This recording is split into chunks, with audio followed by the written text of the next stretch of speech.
வணக்கம். Welcome to கதை திரட்டு. இந்த வீடியோல நம்ம என்ன கதை கேட்க போறோம்னா, மலரே மௌனமா கதையின் 3வது பகுதி.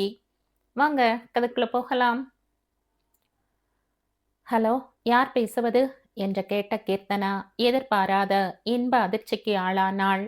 ஆனந்த் பேசுகிறேன் என்று அந்த குரலை கேட்டவுடனே பரவசமானாள். பெஸ்ட் ஆஃப் லக் இன்றைய புரோகிராமிற்கு என்னுடைய அட்வான்ஸ் வாழ்த்துக்கள் என்றான்.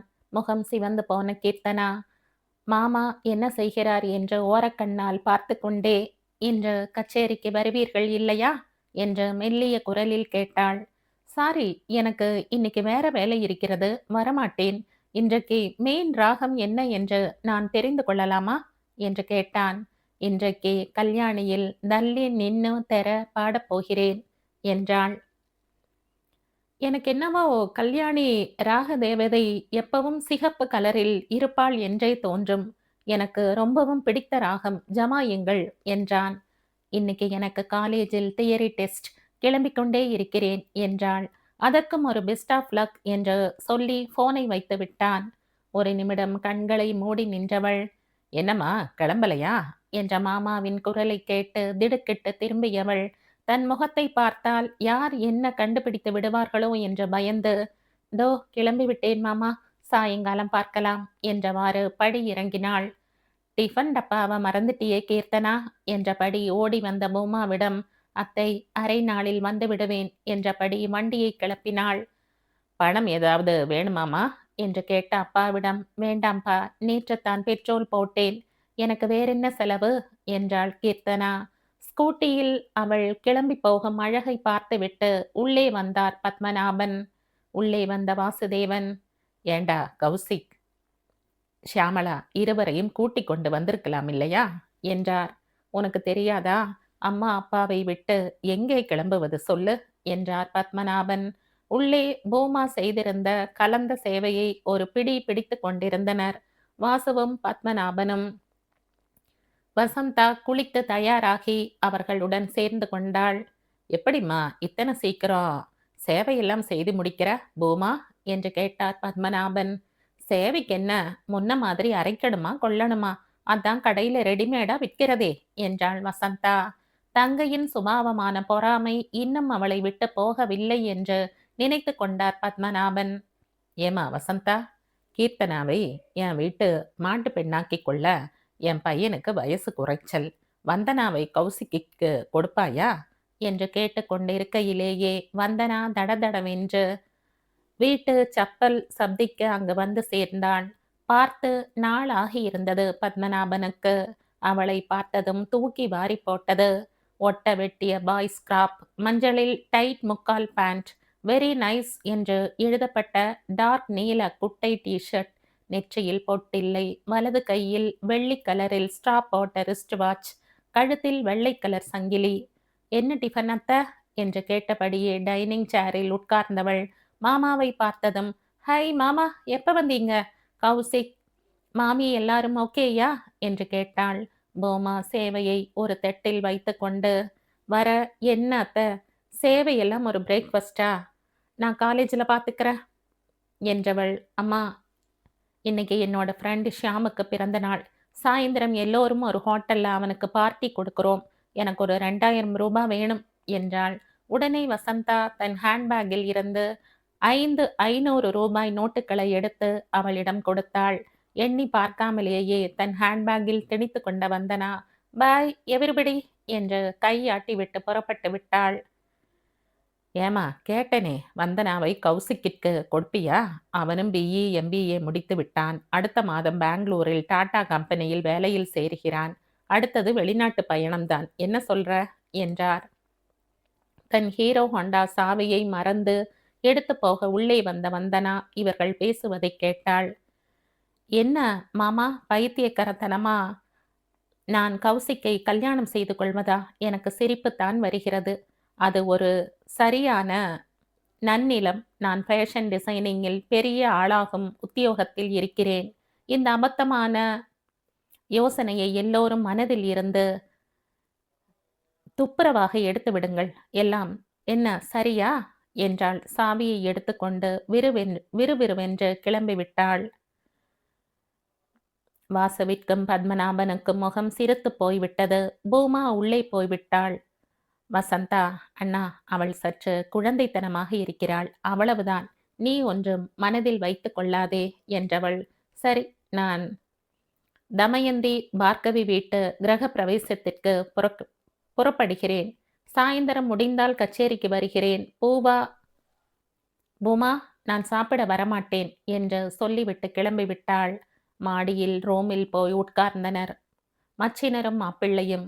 என்ன வாசு, பெண்ணை இப்படி வளர்த்திருக்கிறீர்கள் என்று நேரடியாகவே கேட்டுவிட்டார் பத்மநாபன். வளர்த்திருக்கிறீர்கள் இல்லை, வளர்க்கிறாள் என்று கேள். பத்து, வந்தனா விஷயத்தில் நான் சொல்லும் எதுவுமே வசந்தா காதில் விழுவதில்லை. எனக்கு நிறைய விஷயங்கள் ரொம்ப பிடிக்கவில்லைதான், ஒன்றும் செய்ய முடியவில்லை. நீ அவள் வளரும் அழகை மாதிரிக்கு பார்த்த பிறகும் பெண் கேட்பது அதிசயம்தான் என்றார் வாசு. அவள் ஏதோ இம்மெச்சூராக இருக்கிறாள். பார்க்க போனால் என் தங்கையே கொஞ்சம் அப்படித்தானே, மாறிவிடுவாள் என்ற நம்பிக்கையில்தான் பெண் கேட்டேன் என்றார் பத்மநாபன். இருவருமே நிஜமான பெரிய மனிதர்கள். இந்த பேச்சை இதோடு விட்டுவிட்டு பொதுப்படையாக பேசிக்கொண்டிருந்து விட்டு பூமா கூப்பிட்டதும் சாப்பிட வந்தார்கள். கீர்த்தனாவும் டயத்திற்கு வந்து சேர்ந்தாள். சாப்பிட்டு விட்டு சிறிது ஓய்வு எடுத்த பின் கச்சேரிக்கு புறப்பட்டார்கள். திடீரென்று நினைத்து கொண்டவளாய் கீர்த்தனா, அத்தை, உன்னிடம் நல்ல சிகப்பில் ஒரு புடவை இருக்குல்ல என்று கேட்டாள். ஆமாம், நீ இன்று அதை கட்டி கொள்கிறாயாமா என்று கேட்டாள் பூமா. ஆமாம் அத்தை, அதை கொடு என்று வாங்கி கொண்டு அதில் தயாரானாள் கீர்த்தனா.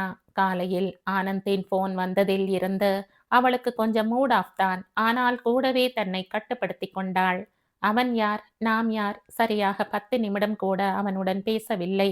அவன் வந்தால் நமக்கென்ன, வராவிட்டால் நமக்கென்ன என்று தன் நினைப்புகளை உதறிக்கொண்டவள் இப்போது எதற்கு சிகப்பு புடவையை வாங்கி கட்டிக்கொள்கிறேன் என்றும் அவளுக்கு புரியவில்லை. கச்சேரி ஆரம்பம். இன்று வாதாபி கணபதியுடன் ஆரம்பித்து பின் சுத்த காவேரியை சின்ன ராகமாக பாடி தாயே திரிபுர சுந்தரி பாடிவிட்டு தேனுகாவில் தெளியதொரு ராமா பாடினாள். பிறகு மெயின் ராகமான கல்யாணியை எடுத்தாள். குருநாதர் சொல்லிக் கொடுத்திருந்த மாதிரி தொடங்கினாள். பிறகு அவர் எப்போதும் சொல்வது போல் சொந்த கற்பனையில் கீழே இருந்து வளர்த்தாள். அன்றைக்கு தொண்டை பிரமாதமாக ஒத்துழைக்க சந்தோஷமாக ரசித்து பாடினாள். மேலே பஞ்சமம் வரை மிக சுலபமாக சஞ்சாரம் செய்து நிறைய பஞ்சம வர்ஜிய பிடிகள் எல்லாம் பிடித்துவிட்டு கீழேயும் பஞ்சமம் வரை தொட்டு அழகாக ஷட்ஜத்தில் கொண்டு வந்து நிறுத்தினாள். நடுவிலேயே 2-3 தடவை அப்சரஸ் கிடைத்து கல்யாணிக்கு பிறகு அருட்பா ஒன்றை ராக மாளிகை விருத்தமாக பாடி பின் வேகமாக பூரண சந்திரிகா தில்லானா பாடி கச்சேரியை நிறைவு செய்தாள். பலத்த கைதட்டலுடன் கச்சேரி முடிந்தது. மேடையை விட்டு இறங்கும்போது ஆனந்த் வந்திருந்தால் எப்படி ரசித்திருப்பான் என்று பெருமூச்சுடன் நினைத்து கொண்டாள். வெளியில் வந்தால் என்ன அதிசயம், அவளுக்கு மூச்சே நின்று விட்டது. ஆனந்த் அவளை வழிமறித்து வாழ்த்துக்கள் சொன்னான். அவன் அம்மாவுடன் அவன் அப்பாவும் வந்திருந்தார். அவரை அறிமுகப்படுத்தி வைத்த ஆனந்த், நாங்கள் சற்று லேட்டாக வந்தோம், அதுதான் பின்னாலேயே உட்கார்ந்து விட்டோம் என்றான். இவள் கேட்காமலேயே, மிக நன்றாக பாடினேம்மா என்றார் அவன் அப்பா. அரியக்குடி ராமானுஜ ஐயங்கார் சொல்வாராம், இன்னும் கொஞ்சம் பாட மாட்டாயா என்று. இருக்கும்போதே கச்சேரியை முடித்துவிட வேண்டும் என்று. இன்று நீ அதுபோல முடித்து விட்டாய், அதுவே ஒரு அழகாய் இருந்தது என்றாள் ரங்கநாயகி அம்மாள். ஆனந்த் இவளை ஏற இறங்க ஒரு குறும்பு பார்வை பார்த்தான்.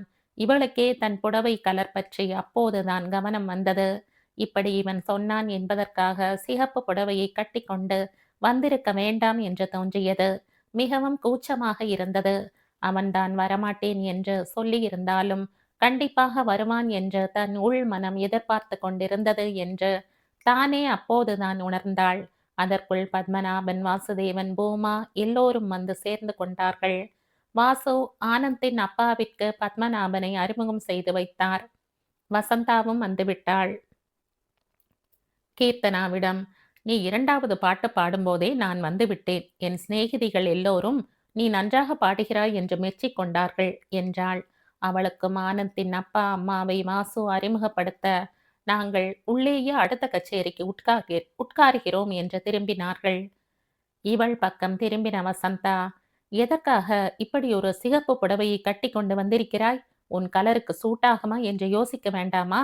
என்று சின்ன குரலில் கேட்பதாக நினைத்து கொண்டு சற்று பெரிய குரலிலேயே கேட்டாள். நிச்சயமாக ஆனந்த் அவன் அப்பா அம்மா காதில் விழுந்திருக்கும் என்று இவளுக்கு தோன்றியது. அவர்கள் திரும்பி பார்த்த மாதிரி கூட இருந்தது. சடக்கென்று கண்களில் நீர் கட்டிவிட்டது. பூமா இவள் கையை பிடித்து ஆதரவாக அழுத்தினாள். அம்மா கீர்த்தனாவை தன்னுடன் வருகிறாயா என்று கேட்டாள். இல்லை, நாங்கள் எல்லோரும் ஒன்றாக வருகிறோம். நீ போ என்றார் வாசு. ஆமாம், எனக்கும் மயிலாப்பூரில் கொஞ்சம் சாமான் வாங்க வேண்டும் என்றார் பத்மநாபன். வசந்தா புறப்பட்டு போய்விட்டாள். மற்றவர்களும் கிளம்பினார்கள். காரின் பின் சீட்டில் உட்கார்ந்த கீர்த்தனாவிற்கு ஒரு நல்ல கச்சேரி செய்த திருப்தி இருந்தது. அம்மா பேசியதில் வருத்தம்தான் மிஞ்சியது. இதுபோல் சிறுமைப்படுத்துவது அவளுக்கு புதிதில்லை. இப்போதெல்லாம் இவள் நிறைய பரிசுகள் வாங்கி புரோகிராம் செய்வதாலோ என்னமோ இந்த மாதிரி பேச்சுக்கள் கொஞ்சம் குறைந்திருந்தன.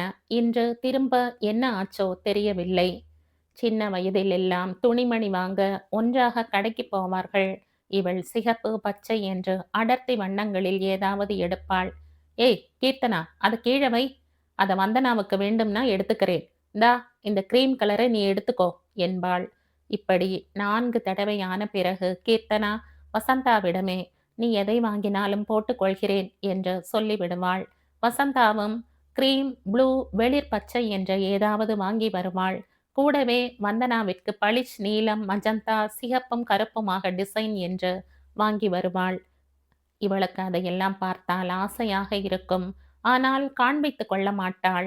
ஒரு முறை வந்தனாவிற்கு வாங்கியிருந்த கருப்பும் சிகப்புமாக கட்டமும் அதற்குள் பூவும் போட்டிருந்த ஒரு மிக அழகான கவுன் அவளுக்கு பெரிதாக இருந்தது என்று மாற்ற வேண்டும் என்று வந்தனா சொல்லிக் கொண்டிருந்தாள். எனக்கு சரியாக இருக்கும், நான் போட்டுக்கட்டுமா? உனக்கு அம்மா வேறு வாங்குவாள் என்று கீர்த்தனா சொன்னாள். எனக்கு பொருந்தும் கலர் உனக்கு பொருந்துமா லூசு? உன் கலர் என்ன, ஏன் கலர் என்ன என்று எகத்தாளமாக கேட்டதும் கீர்த்தனா அழுது விட்டாள். வந்தனா பேசியதை கேட்டுக்கொண்டே வந்த வாசு அவளை அடிக்க கை ஓங்கிவிட்டார். இது என்ன புது பழக்கம்? பெண் குழந்தையை கை நீட்டி அடிப்பது என்று தடுத்த வசந்தாவை ஒரு முறை முறைத்தார் வாசு. உன் சின்ன பெண் பேசினதை கேட்ட இல்ல? முளைச்சு 3 இலை விடல. அதென்ன அத்தனை திமிர் பேச்சு? அடக்கி வை அவளை, இல்லைன்னா நான் இனிமே சும்மா இருக்க மாட்டேன் என்று உரிமை விட்டு நகர்ந்தார். அன்று அவருடைய சுய ரூபத்தை பார்த்த வசந்தாவும் வந்தனாவும் அதன் பிறகு சற்று அடக்கித்தான் வாசித்தனர். ஆனால் போன வருஷம் நடந்த ஒரு சம்பவத்தில் மனதளவில் அவர்கள் கொஞ்சம் கூட மாறவே இல்லை என்று தெரிந்தது. தீபாவளிக்கு எப்போதும் வீட்டில் இருக்கும் 4 பெண்களுக்கு பட்டு புடவைதான் வாங்குவார் வாசு. போன தீபாவளிக்கு முன் வேறு எங்கேயோ எல்லோரும் ஒன்றாக போயிருந்ததால் அப்படியே புடவைகளும் வாங்கிவிடலாம் என்று தீர்மானித்தார்கள். ஒரு கடையில் நுழைந்து வசந்தா தனக்கு பொடி கலர், வந்தனாவிற்கு கரும் பச்சை, பூமாவிற்கு வாடாமல்லி கலர் என்று வாங்கினாள். கீர்த்தனா உனக்கென்ன என்று கேட்ட வாசுவிடம், கீர்த்தனா, அப்பா, அத்தையின் வாடாமல்லி கலர் எனக்கு பிடித்திருக்கிறது. அதே போல் இன்னொன்று இங்கே இருக்கிறதே, அதையே நான் எடுத்துக்கொள்கிறேன் என்றாள். அதற்குள் வசந்தா, இந்த 3 புடவைகளுக்கும் பில் போட்டு விடுங்கள் என்றாள். இவங்களுக்கு வாங்கலையே என்று சேல்ஸ்மேன் யதார்த்தமாக கேட்க, உங்களிடம் எல்லாம் டார்க் கலரில் பளிச் புடவைகள் தான் இருக்கிறது. இதெல்லாம் அவள் கலருக்கு சரியாக வராது. நான் அடுத்த கடையில் லைட் கலரில் புடவை வாங்கிக் கொள்கிறேன் என்றாள். இத்தனைக்கும் அவளுக்கும் கீர்த்தனா சொன்னது காதில் விழுந்திருக்கும். ஆனால் அதை ஒன்றும் அவள் லட்சியமே பண்ணவில்லை. அதற்குள் மற்றொரு சேல்ஸ்மேன் வேறொரு கவுண்டரில் இருந்து ஒரு லைட் சாம்பல் கலர் எடுத்து வந்தார். அதிலும் செல்ஃப் பார்டரும் ஜரிகையும் இருந்தது கூட தெரியவில்லை. ஆமாம், கீர்த்தனாவிற்கு இது சரியாக இருக்கும் என்றாள் வந்தனா. சரி, இதையும் பேக் பண்ணுங்க என்றாள் வசந்தா. அதற்குள் வாசு, என்ன வசந்தா அது? அவதான் வாடாமல்லி கலரில் புடவை எடுத்து கொண்டாளே என்றார். நீங்க சற்று சும்மா இருங்கள், எனக்கு தெரியும் என்றாள் வசந்தா. கீர்த்தனா, பூமா, வாருங்கள், நாம் வீட்டுக்கு போகலாம். அவர்கள் ஆட்டோ பிடித்து வரட்டும் என்ற வாசுதேவன் சிடு சிடுவென கிளம்பிவிட்டார். என்ன இவர்கள் 2 பேரும் சற்று வெள்ளை தோலாக இருந்தால் இப்படி ஆடணும்? பெற்ற பெண் கூட கூட பிறந்தவள் என்று கூட தோன்றாமல் என்று பூமாவிடம் முணுமுணுத்தார். இவரை இவர் காரை பார்க்கிங்கில் இருந்து எடுக்கும் முன் மூச்சிறைக்க ஓடி வந்து காரில் ஏறிக்கொண்டார்கள் அம்மாவும் பெண்ணும். வசந்தாவிற்கு கணவரின் முகத்தையே பார்க்க துணிவில்லை. அவளுக்கு தெரியாதா அவர் மூட் ஆஃப் என்று? இல்லாவிட்டால் அவர் காரை இப்படி எடுக்க மாட்டாரே. அன்று இரவு பூமாவை தனியே கூப்பிட்டு, நீ கீர்த்தனாவுடன் படுத்துக்கோ, ஏதாவது பேசிக்கொண்டிரு, அவள் தூங்கும் வரை என்றார். மாடியில் வசந்தாவிற்கு தனியே நல்ல டோஸ் விழுந்தது. கீர்த்தனா எத்தனையோ நாட்களுக்கு தனக்கு இது வேண்டும் என்று கேட்பதையே விட்டிருந்தாள்தான். ஆனால் அவள் ஒன்று முற்றும் துறந்த முனிவர் இல்லையே. அன்று திரும்ப நிச்சயித்தவள்தான் எக்காரணம் கொண்டும் இனிமேல் துணிக்கடைக்கெல்லாம் போவதில்லை என்று. இன்று அம்மா கச்சேரி முடிந்து அந்த சிகப்பு புடவைக்கு அடித்த கமெண்ட் அவளை ரொம்பவே வருத்தப்படுத்திவிட்டது. அவளின் வருத்தமான முகத்தை பார்த்த பத்மநாபன் அவள் மனதில் ஓடும் எண்ணங்களை புரிந்து கொண்டு, இது பாருமா, நீ ஒன்றும் கருப்பு கிடையாது, பொது நிறம், அவ்வளவுதான். அவர்கள் மாதிரி எலுமிச்சை கலர் இல்லாவிட்டால் என்னம்மா? உன் அழகு, உன் சமர்த்து, உன் சங்கீத ஞானம் இதெல்லாம் யாருக்கு வரும்? அவ கிடக்கிறா விடு என்றார். பரவாயில்ல மாமா, அம்மா எவ்வளவோ முறை மூல விக்கிரகம் மாதிரி கலரில் பிறந்துவிட்டு ஆசையை பார் என்று சின்ன வயதில் சொல்லி இருக்கிறாள். அதையெல்லாம் மறந்துதான் இருந்தேன். இன்று எல்லாம் திரும்ப ஞாபகம் வந்துவிட்டது என்று கண் கலங்கினாள். என்னை நிஜமாகவே உங்க தங்கைதானே மாமா பெற்றாள் என்று கேட்டுவிட்டு வாயை மூடிக்கொண்டாள். அதன் பிறகு பேசவே இல்லை. மறுநாள் காலையிலேயே ஆனந்த் போன் செய்தான். ஒரு எதிர்பார்ப்பில் கீர்த்தனாதான் போனை எடுத்தாள். நேற்றைய கச்சேரியும் அந்த சிகப்பு புடவையில் உங்கள் தோற்றமும் இன்னமும் நெஞ்சிலேயே ஸ்வீட்டாக தங்கிவிட்டது. இதை சொல்லத்தான் கூப்பிட்டேன் என்றான். கீர்த்தனாவின் இதயத்தில் குயில் கூவியது. நேற்றைய வருத்தம் இன்று சுத்தமாக மறைந்துவிட்டது. மறுநாள் பத்மநாபன் ஊருக்கு கிளம்பிவிட்டார். இவர்களுடைய ரொட்டீன் வாழ்க்கை தொடர்ந்தது. வாசுதேவனிடம் ஒரு நாள் ரகு தனியாக வந்து, மாமா, என் ஆபீஸ்ல வெளிநாடு போக சொல்வார்கள் போலிருக்கிறது, நீங்கள் என்ன சொல்கிறீர்கள் என்று கேட்டான். ரொம்ப சந்தோஷம் ரகு, ஆனா நீ வெளிநாடு போனால் உன் அம்மா ரொம்ப ஏங்கி போய் விடுவாளேப்பா. தவிர உனக்கு கல்யாணம் பண்ணி வைத்து விட்டு அனுப்பினால் அவளுக்கும் நிம்மதியாக இருக்கும். உனக்கும் வயதாகி கொண்டே போகிறது. கல்யாணம் பண்ணி கொள்கிறாயா? வந்தனா என்ன சொல்கிறாள் மாமா? கீர்த்தனாவையும் விட்டுவிட்டு இவளுக்கு முதலில் பண்ணுவீர்களா என்று கேட்டான் ரகு. என்ன சொல்கிறான் இந்த பிள்ளை என்ற ஒரு கணம் வாசுவிற்கு புரியவில்லை. புரிந்ததும் மிகவும் அதிர்ச்சியாக இருந்தது. குணத்தை பார்க்காமல் அழகை மட்டும் பார்க்கும் வயது இது என்று நினைத்து கொண்டார். இது நடந்தால் தங்கை பூமாவிற்கு என்ன சுகம் என்றும் தோன்றியது. ரகு, கொஞ்ச நாள் கழித்து வெளிநாடு போகிறேன் என்று ஆபீஸில் சொல்லி பார்க்கிறாயா? இல்லை, இதில் நீ ரொம்ப ஆவலாக இருந்தால் அதற்கு நான் குறுக்கே நிற்க மாட்டேன். பூமாவிடம் நான் பேசுகிறேன் என்றார் வாசு. இல்லை மாமா, எனக்கு அந்த ஆசையே இல்லை. அம்மாவை விட்டுவிட்டு போகும் எண்ணம் பிடிக்கவே இல்லை என்ற ரகு, நீங்கள் சொன்னபடியே ஆபீஸில் சொல்லிவிடுகிறேன் என்று சொல்லிவிட்டான். என்ன அற்புதமான பையன் இவன் என்று அவனை பற்றி இப்போதும் தோன்றும் எண்ணம் இப்போதும் எழுந்தது அவருக்குள். கூடவே, ரகு, கொஞ்ச நாட்கள் வாரங்கள் இருக்கிற மாதிரி ட்ரிப் எல்லாம் வந்தால் கண்டிப்பாக போய் வா, நல்ல அனுபவம் கிட்டும் என்றார். கொஞ்ச நாட்களில் பத்மநாபனிடமிருந்து போன் வந்தது. அவருடைய அம்மா காலையில் எழுந்திருக்கவில்லையாம். தூக்கத்திலேயே உயிர் பிரிந்து விட்டதாம். வசந்தாவிற்காக காத்திருக்கிறார்களாம். இவர்கள் எல்லோரும் உடனே காரிலேயே புறப்பட்டார்கள். ரகு ஆபீஸில் டூர் போயிருந்தான். இவர்கள் எல்லோருமாய் போய் சேர்ந்து முதல் 2 நாள் காரியமானதும் திரும்பி விட்டார்கள். வசந்தா மட்டும் அங்கேயே தங்க, மற்றவர்கள் திரும்ப 10ஆம் நாள் காரியத்திற்கு வருவதாக சொல்லி கிளம்பினார்கள். தாத்தாவிற்கு ஒன்றுமே தெரியவில்லை. அவருக்கு 90 வயதுக்கு மேல் ஆகிறது. இன்னும் எத்தனை நாள் இருந்துவிடப் போகிறார் என்று எல்லோரும் பேசிக்கொண்டார்கள். திரும்ப எல்லோரும் 9ஆம் நாள் மாலையே நன்னிலம் போய்விட்டார்கள். 13ஆம் நாள் சுபமானது. அன்று மாலை உள்ளூர் கோவிலுக்கு போய் வந்த பிறகு மாமியாரின் எல்லா நகைகளையும் கொண்டு வந்து கூடத்தில் வைத்தாள் சியாமளா. வசந்தா, நீ என்ன வேண்டுமோ எடுத்துக்கொள், குழந்தைகள் கேட்பதையும் கொடு. பூமா, நீயும் உன் வருங்கால மாட்டு பெண்ணுக்கு எது வேண்டுமோ எடுத்துக்கொள் என்றாள் ஷியாமளா. முதலில் அதன் மீது பாய்ந்த வந்தனா எல்லாவற்றையும் பெரிய மனுஷி மாதிரி பார்வையிட்டாள். உதட்டை பிதுக்கியபடியே, இதெல்லாம் ஓல்டு ஃபேஷன், இதையெல்லாம் எடுத்துக்கொண்டு என்ன செய்ய? எனக்கு ஒண்ணுமே வேண்டாம். என்று சொல்லிவிட்டாள். வாசுதேவன் ஷியாமளாவை பார்த்து, அம்மாடி, உனக்கு என்ன வேண்டுமோ எடுத்துக்கொண்டு அதன் பிறகு மற்றவர்களுக்கு கொடம்மா என்றார். அதெல்லாம் எடுத்து வைத்திருப்பாள் என்று பாதி விளையாட்டாகவும் பாதி நிசமாகவும் சொன்னாள் வசந்தா.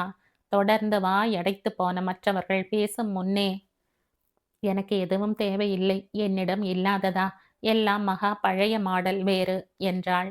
பூமா தயங்கியபடியே, அத்தை இத்தனை நாட்கள் வருடங்கள் சுமங்கலியாக நல்லபடியாக வாழ்ந்தவள். அதனால் அத்தையுடைய தாலி செயினை எனக்கு கொடுக்க முடியுமானால் கொடுங்கள், வரப்போகும் மாட்டு பெண்ணுக்காக என்றாள். கண்டிப்பாக எடுத்துக்கோமா என்றார் பத்மநாபன். கீர்த்தனா, நீ ஒன்றும் சொல்லவில்லையே, உனக்கு வேண்டியதை பார்த்து எடுத்துக்கோமா. நான் இந்த சிகப்பு கல் நெக்லஸை எடுத்துக்கலாமா மாமா என்று மெதுவாக கேட்டாள் கீர்த்தனா. என்னம்மா இப்படி கேட்குற? கூடவே பாட்டியின் சிகப்பு தோடு, சிகப்பு கல் வளையல்கள் எல்லாமே உனக்குத்தான். இது உனக்கு பாட்டி வீட்டு மாமா வீட்டு சீதனம்டா கண்ணு என்றார் மாமா. மாமா மாமி, எனக்கு இன்னொன்றும் வேண்டும் என்றாள் கீர்த்தனா. சொல்லு கீர்த்தனா, உனக்கு எது வேணுமோ தயங்காம கேள். எனக்கு பாட்டியுடைய சிகப்பு பட்டுப்புடவை வேணும் என்றாள். யார் முகத்தையும் பார்க்காமல் தலையை குனிந்து கொண்டு. உடனேயே உள்ளே போய் பாட்டியின் சிகப்பில் நீல கரையிட்டு நிறைய ஜரிகையுடன் இருந்த அந்த பட்டுப் புடவையை கொண்டு வந்து கீர்த்தனாவின் கையில் கொடுத்தாள். ஷியாமளா, வசந்தாவும் வந்தனாவும் இகழ்ச்சியாக ஒருவரை ஒருவர் பார்த்து கொண்டனர். அவர்கள் எல்லோருக்கும் கீர்த்தனாவை ரொம்ப பிடிக்கும். அலட்டி கொள்ளாத அவளுடைய சுபாவம்தான் அதற்கு காரணம். இங்கும் அவள் தன்னால் முடிந்த ஒத்தாசைகளை மாமிக்கு செய்வது போன்றவற்றால் அவள் எல்லோருக்கும் இன்னும் நெருக்கமானவளாகிவிட்டாள். கூடவே அதற்கு எதிர்மாறான நடத்தையும் துடுக்கு பேச்சுமாக வந்தனா. மம்மி, இது என்ன இங்க ஒரே ஸ்மோக், கண்ணெல்லாம் எரியறது என்று ஒரு புகார். கிராமத்திற்கு வந்தும் பேண்ட்டும் டீ ஷர்ட்டும் தான். முதலிலேயே கீர்த்தனா சொன்னாள். சல்வார் கமிஸ் எடுத்து வைத்துக்கொள் என்று. உன் வேலையை பாரு என்று வந்தனா சொல்லவும் இவள் வாயை மூடிக்கொண்டாள். எனக்கு இந்த தரையில உட்கார்ந்து இலையில சாப்பிடவெல்லாம் கஷ்டம் அத்தை, நான் அப்புறமா தட்டில் போட்டு எடுத்துக்கொள்கிறேன் என்று அவள் கொஞ்சியதும் யாருக்கும் பிடிக்கவில்லை. ஏமா, எந்த ரூம்லயுமே ஏசி இல்ல, எப்படி தூங்குறது என்று அவள் அலட்டிய போது, மாடி ஹாலில் படுத்துக்கொண்டு வராண்டா கதவை திறந்து கொண்டால் ஏசிக்கு மேலே காற்று பிச்சுக்கும் தெரியுமா என்று கௌசிக் சொல்லவும், சரியான கேழடு என்று அவன் காதுபடவே முணுமுணுத்தாள். பிறகு, வா, வந்து கதவை திறந்து விடு என்று அவனை கூப்பிட்டதும், போய் திறந்து கொண்டு படு என்று சொல்லிவிட்டான் அவன். அதன் பிறகு கௌசிக் தன் அம்மாவிடம், நல்ல வேளைம்மா, இந்த வந்தனா என்னை பண்ணிக்கொள்ள மாட்டேன் என்றாள். நான் பிழைத்தேன் என்று சொன்னதும் அதை தற்செயலாக கேட்க நேர்ந்த வாசுதேவன் நினைத்து கொண்டார். இந்த பெண் எத்தனை பேரிடம் இப்படி பேர் வாங்க போகிறாளோ என்று.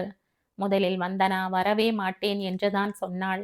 வாசுதான் அந்த இரண்டுங்கெட்டானை அத்தனை பெரிய வீட்டில் தனியே விட்டுவிட்டு வர பிடிக்காமல் வலுக்கட்டாயமாக அழைத்து கொண்டு வந்தார்.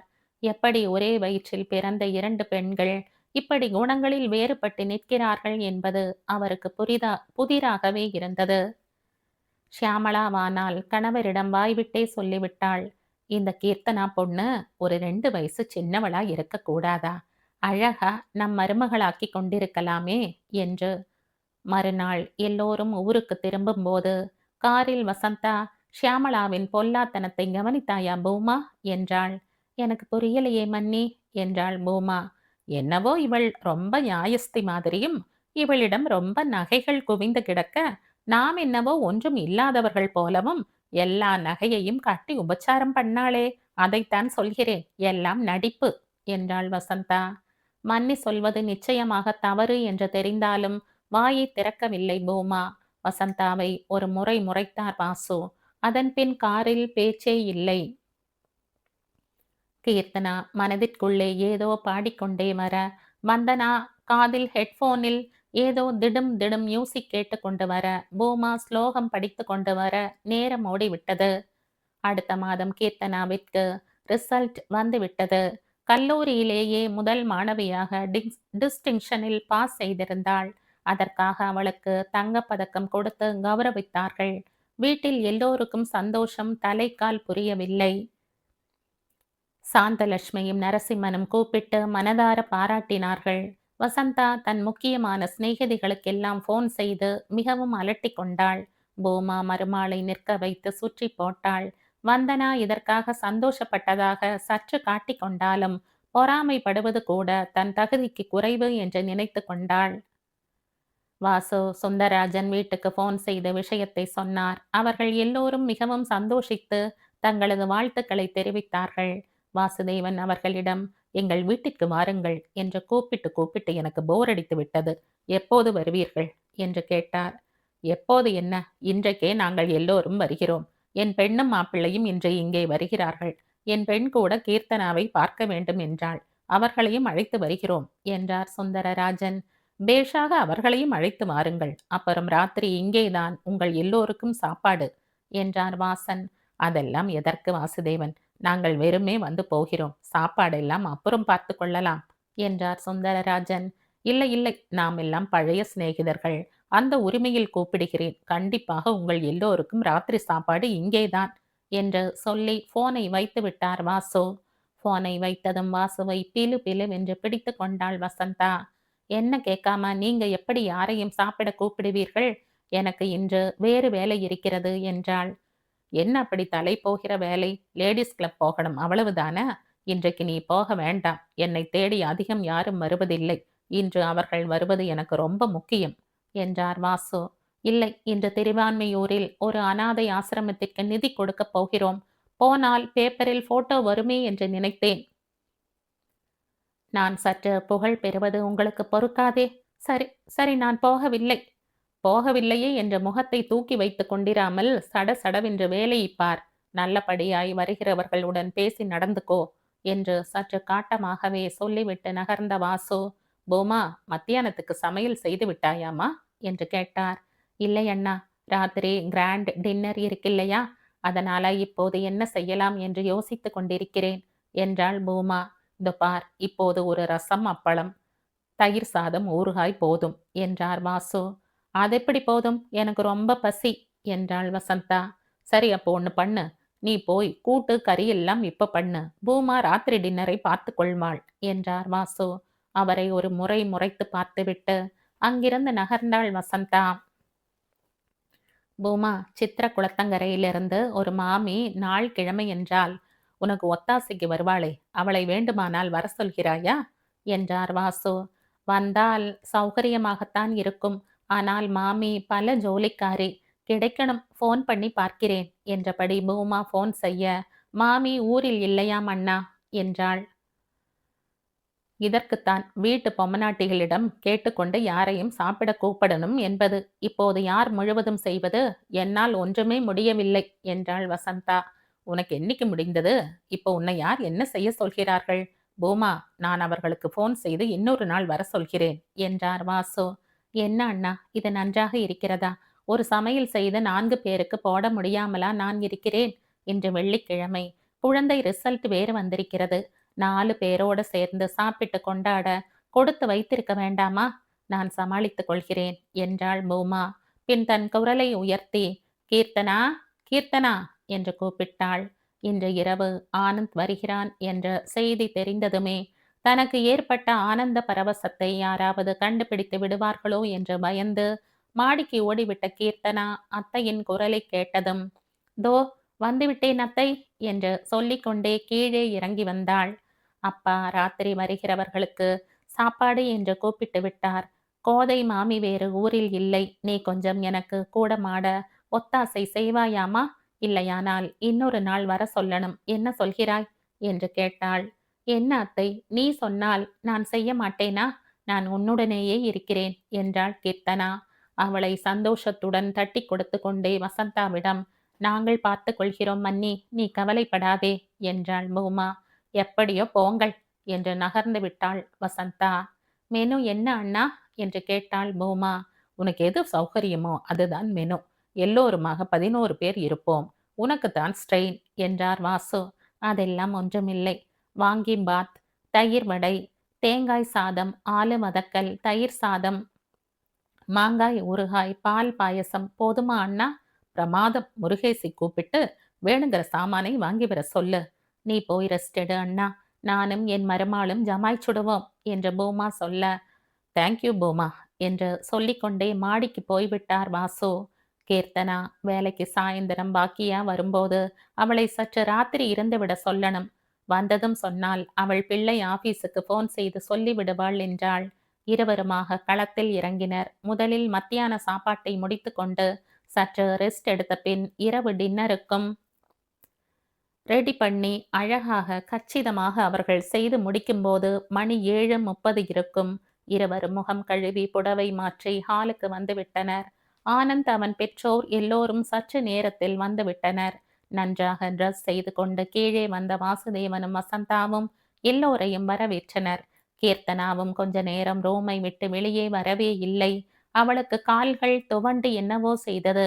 வேறு யாரும் பார்க்காவிட்டாலும் அத்தை கவனித்து விடுவாளோ என்ற பயம். ஆனால் வந்ததும் அவர்கள் கீர்த்தனாவைத்தான் கூப்பிட்டனர். ஒவ்வொருவராக வாழ்த்தினார்கள். ரங்கநாயகி அம்மாள், நீ கோல்டு மெடல் வாங்கப் போவதற்கு இது அட்வான்ஸ் என்று அழகான ஒரு ஒற்றை சரம் முத்து மாலையை அவளுக்கு அணிவித்தாள். கீர்த்தனாவிற்கு ரொம்பவும் கூச்சமாக இருந்தது. பின் நிறைய பழங்களும் பூவும் ஸ்வீட்டும் அடங்கிய ஒரு பையை வசந்தாவிடம் கொடுத்தனர். ஆனந்தின் அக்கா அவன் சாயலிலேயே இருந்தாள். அவள் கணவரும் அவளும் சிரித்த முகமாக எல்லோருடனும் கலகலப்பாக பழகினார்கள். அவன் அக்கா மாலதியும் பாடுவாளாம். கொஞ்ச நாள் ரேடியோவிலும் பாடிக்கொண்டிருந்தாளாம். போன இடத்தில் பெரிய என்கரேஜ்மெண்ட் இல்லாமல் இப்போது பாடுவதே இல்லையாம். லட்டு உருண்டை மாதிரி ஒரு பெண் குழந்தை, மதுவந்தி என்று பெயராம், தூங்கிக் கொண்டிருந்தது. எங்கள் வீட்டிற்கு பாடத் தெரிந்த மாட்டுப்பெண் அமைந்தால் நாங்கள் நன்றாக முன்னுக்கு கொண்டு வருவோம் என்றாள் ரங்கநாயகி அம்மாள். அதற்கு பின் பொதுப்படையான பேச்சுகள். சற்று நேரம் ஆன பின் எல்லோரும் சாப்பிட உள்ளே வர, எல்லோருமே உட்காரலாமே என்றாள் ரங்கநாயகி அம்மாள். இல்லை இல்லை, கீர்த்தனாவும் நானுமாக பரிமாறுகிறோம், அப்புறமாக நாங்கள் சாப்பிடுகிறோம் என்று என் பூமா தீர்மானமாக சொல்லிவிட்டாள். கால்கள் வெளவெட கால்கள் வெடவெடக்க கீர்த்தனாவும் அத்தையுடன் பரிமாற வந்தாள். பஃபேயாக எல்லாவற்றையும் டேபிளில் வைத்துவிட்டு அவரவர் எடுத்து கொள்ளலாமே என்று ஆனந்த் சொன்னதும் அப்படியே எடுத்து வைத்தனர் பூமாவும் கீர்த்தனாவும். ஆனாலும் இருவரும் தட்டுக்களில் அவர்கள் எடுத்துக்கொள்ள உதவினார்கள். நாங்கள் எல்லோரும் தயிர் சாதத்திற்கு வந்தாகிவிட்டது, நீங்கள் 2 பேரும் கூட எடுத்துக்கொள்ளலாமே என்றாள் ரங்கநாயகி அம்மாள். மறுக்க முடியாமல் இவர்களும் சாப்பிட்டுவிட்டு ஹாலுக்கு வந்தார்கள். அப்போதுதான் ஆபீஸில் இருந்து வந்த ரகு, நானே போட்டு எடுத்து வருகிறேன் என்று சொல்லிவிட்டு உள்ளே போனான். கீர்த்தனா, உன் பாட்டை கேட்பதற்காகத்தான் இன்னைக்கு மாலதி முக்கியமாக இங்கு வந்தாள். ஒரு பாட்டு பாடமா என்றார் சுந்தரராஜன். என்ன பாடணும் அங்கிள் என்ற கீர்த்தனாவிடம். உனக்கு பிடிக்குமானால் பூர்வி கல்யாணி பாடி மீனாட்சி மே முதம் நேகி பாடுகிறாயா என்றார். பாடுகிறேன் அங்கிள் என்றவள் ஸ்ருதி பாக்ஸை எடுத்து வந்தாள். சோஃபாவின் ஓரத்தில் உட்கார்ந்து பால் பாயசம் சாப்பிட்டு கொண்டிருந்த ஆனந்தின் கையை தடுக்கி விட்டு விட்டாள். அவனுடைய நேர்த்தியான லைட் பிங்க் கலர் ஷர்ட்டில் சிந்திவிட்டது. சாரி சாரி என்று தவித்து போய்விட்டாள் கீர்த்தனா. அப்பா, வாஷ் பேஷனுக்கு கூட்டிக் கொண்டு போய் அலம்ப ஹெல்ப் செய்யுமா என்று சொல்ல, வாங்க ப்ளீஸ் என்று தன் அறையில் உள்ள வாஷ் பேசினுக்கு அழைத்து சென்றாள். இந்த கதையின் தொடர்ச்சியை அடுத்த பதிவில் கேட்கலாம்.